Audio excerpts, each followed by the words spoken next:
there are some things that are definitely much, much better in the cinema, in a controlled environment with that huge screen and this huge sound, an event thing. But a lot of people's TVs at home now are very good, and they've got surround sound, and it's like a good seat in the cinema a lot of the time. So I think the lines are blurring.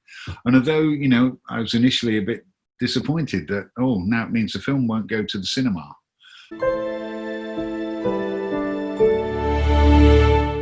Hi, Andy.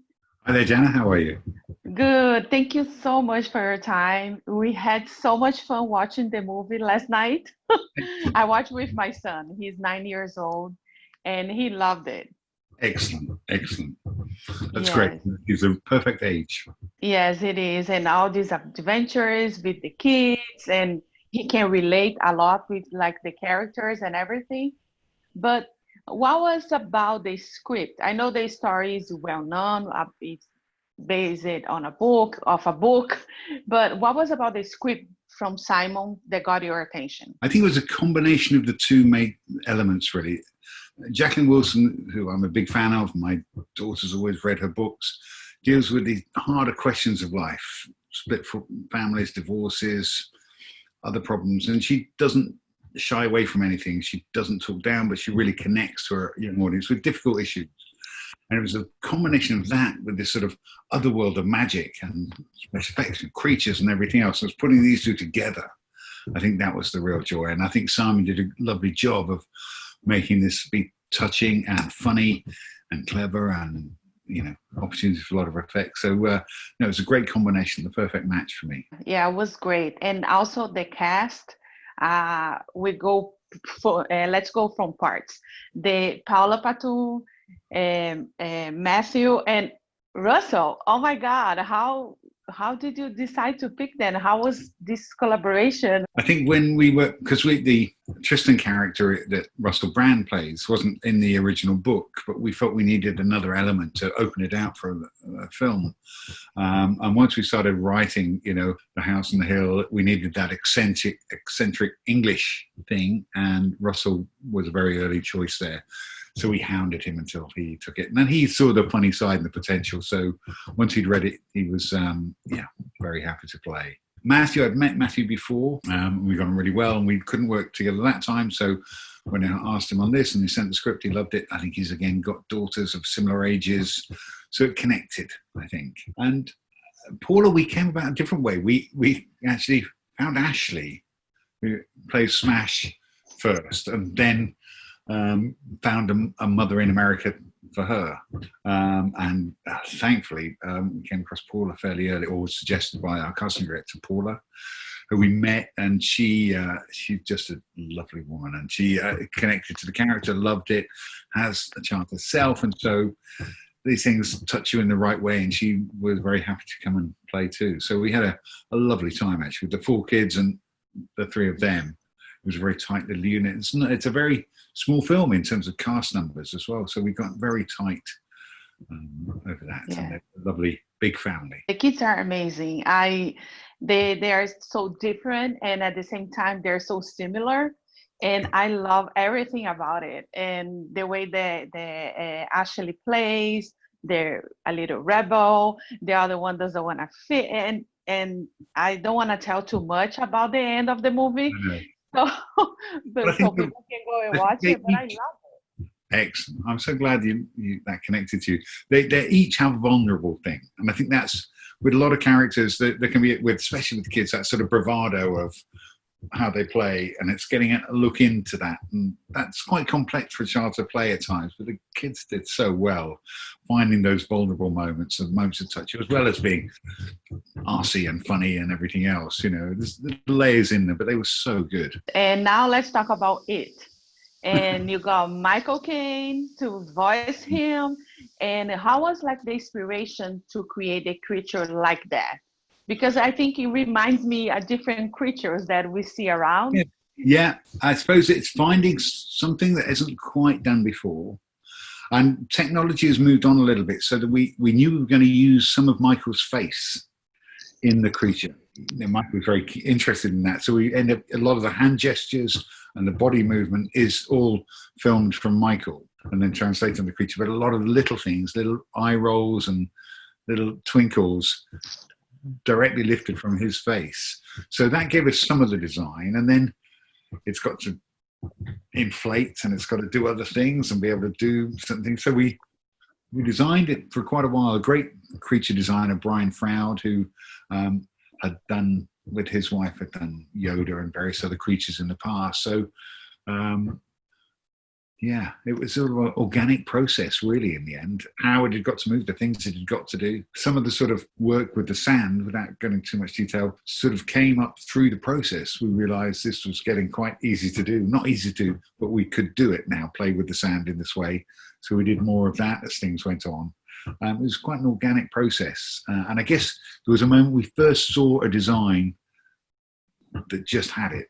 And that was it. And you could see those blue eyes of Michael Caine, you could see something, but it was, and it's got to be quite grumpy and a bit curmudgeonly as well, and you still got to love it. So it's a big challenge there. So I think the moment we saw it was kind of, yep, that's it. Yeah, I was gonna say that must be the most challenging part of the whole process for the whole project, right? It's scary because you can't control it. You know, you cast the right actor, but this thing, you're never really going to see it until afterwards.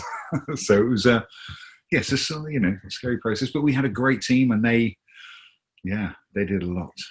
Yeah, the message of the movie is very important. There is this part that shows that sometimes we are a little selfish because we want the wishes just for ourselves, and then change it towards towards the end of the movie. What do you think about the message? Well, I think it's great. See, I think it's one of those stages of growing up. You know, when we're little, we look at ourselves and we don't look outside. And part of that teenage thing is beginning to look outside and see a bigger world out there and empathizing outside of yourself. And I think the story within the film is that, careful what you wish for, but, you might please yourself, but if it doesn't make everybody happy, it's not going to work either. So I think there's a lot of good messages in there, which is sort of intrinsically coming from Jacqueline's book as well, which I like. She talks to children, doesn't talk down to them. They really connect to what she says. And I think that hopefully follows through into the film. Yeah. And if you have a wish, what will you be? Me. Probably the sequel. The sequel. Yeah, that's awesome. Yeah. Then we can have more wishes. Then we can have more wishes. Yeah. That gets everyone wishes. Yeah. Yeah, that's awesome. And also you're very talented, very experienced director, and we did TV, you did the features. Do you have an advice to give to young kids that want to pursue a career? Yeah, keep making films. Little films, clips, keep shooting things. I think what's really opened up now is, you could shoot a feature on a phone, and it's available to anyone. So it used to be you needed so much money to make anything. Now you might not be able to make a film like this with special effects, but you can tell stories with phones, with any camera. And I think it's open to anyone. So I think you just need to shoot and make lots of films. Little films, big films, keep making films. Each time you shoot something, you'll learn something for the next time. And that's how directors really come about, just making a lot. And I think now it's easier than ever to make films and clips and videos. And it's part of our language now. Really, it should be taught at school. Yeah, that's right. Yeah, we need to keep doing. I think in all the areas, we need to keep doing and improve and become better and better every day. Also, you have anything already next for you? I know it's a difficult time to say, but maybe you have something. We are in prep. In theory, we're going to be shooting in the end of July a show called Spinning Image, which happened about 25 years ago, which was a puppet satire political comedy show with world leaders. And so it's a lot of fun. And we're doing an English-American co-production of that, which goes out in September. So, and what's good with puppets is the puppeteers can still wear PPE. So we can control it a bit more than if we were using actors. So hopefully that'll be going ahead, and that should be funny and hitting your screens in September. Yeah. Oh, that's awesome. I cannot wait to see that. That should be fun. And Yeah. also, like all these, now we are changing the way that we watch movies and everything. How do you think about like the now we stream movies more and more? And I know that we Yeah. cannot go to the theaters now, but what do you think about all these Funny streaming argument. services? There are some things that are definitely much better in the cinema, in a controlled environment with that huge screen and this huge sound, an event thing. But a lot of people's TVs at home now are very good, and they've got surround sound, and it's like a good seat in the cinema a lot of the time. So I think the lines are blurring.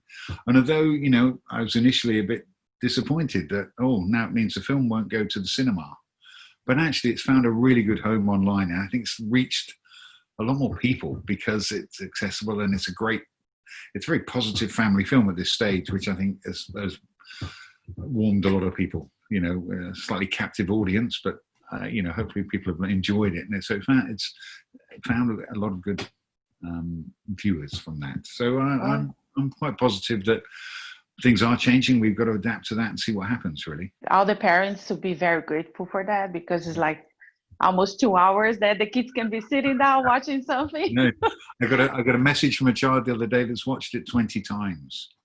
So parents must be going mad. Yeah, that's awesome. I thank you so much for your time. It was a pleasure to talk to you. And that for sure I'm gonna tell my followers that to catch For Kids and Eat, and a lot of success. And I can wait to see your next project. Great. Thanks very much, Shanna. Nice. Thank you. Thank you. The tunnel! Come on! It's got my doll! Oh! I can hit it! Should I hit it? No! Hit her! This thing, it gives wishes. Fine, you got me. Make a wish. I wish to be a famous singer. Come with me. I take you jump. Was that it? What do you mean? It's extremely tiring. And stinky. Have you come across anything unusual? Other than you mean? Is there a way to make a wish permanent? This is fun. Magic isn't all twinkly lights and stardust. We wish to go back in time. There's always consequences. Did he follow us through time? We have to get out of here. Sammy's in danger. The legend is true. Stop! Out of the way! The creature's mine! Leave this to me! You gotta give him some freedom. Oh, there you are. Bring them to me. Wishes are bad news. Want it. Wish it. Where's my goal? Believe it. Maybe there's hope for you yet. For Kids and It. What sorcery is this? They're angry birds? I'm not surprised. Trapped for all eternity in a prison.